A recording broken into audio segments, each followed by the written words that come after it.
Hello mga kabady.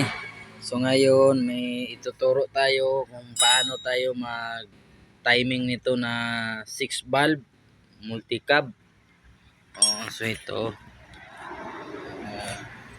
So timing natin to. Dito sa baba nakalagay na dapat itong marking na to tumama siya dito. To. Diyan. Kailangan diyan siya tumama. Tapos dito naman sa taas, dito wala. Dito wala naman yan sa water pump. Kasi yung dito na naman, nakita naman natin na may marking dito sa taas. So, dito, ikutin natin. Yun. Yun. So, dapat natin siya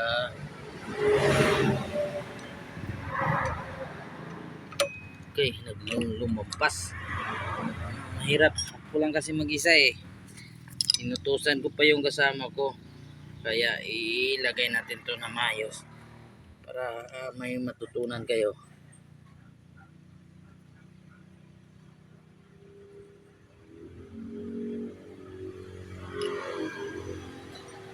Ganyan. Oh, 'di ba? Tumama talaga siya hanggang dito. Hanggang dito siya. Oh, kita naman ninyo. Kung para sigurado kayo, kuha kayo ng stick. Ito. Yung stick. Iganon nyo lang yung stick. Kung saan tumama, 'di ba? Yung stick, ganon mo lang. So tumama siya.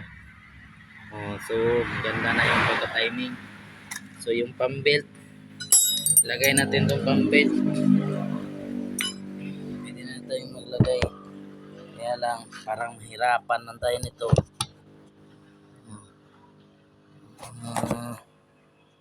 Lagay muna natin. Mahirap kasi pag walang naghawak eh. Pasensya na kayo.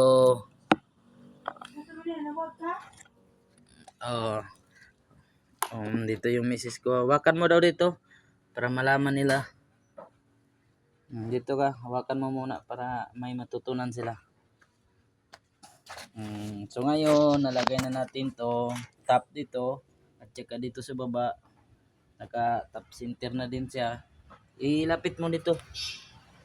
Itong tuldok na to dapat doon talaga tumama sa isa. Yun. So tumama naman siya. So ilagay na natin yung pambelt. Tapos yung paglagay ng pambelt, kita natin na hindi na kasi ito masyado, may arrow siya. So ang paikot ng makina hanggang dito siya humarap. Ganyan lang yan.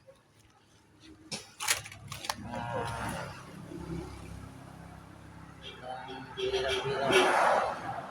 Ganyan lang yan paglagay. Kabady, para may matutunan kayo.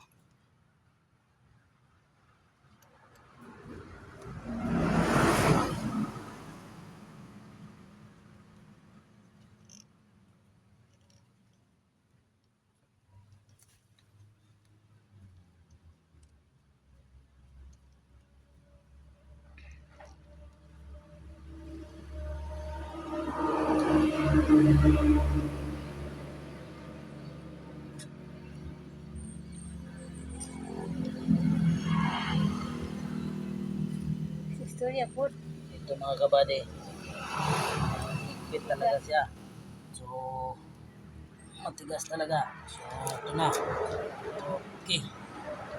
So nalagay na natin. Kaya lang may kunting dahilan eh.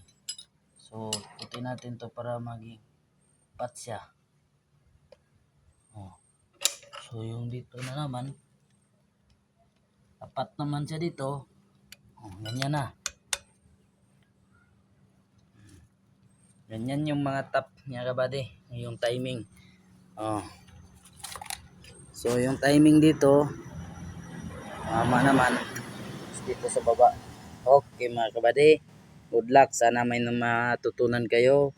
Kung nagustuhan nyo yung video ko, paki-like, paki-share naman, paki-follow naman dyan.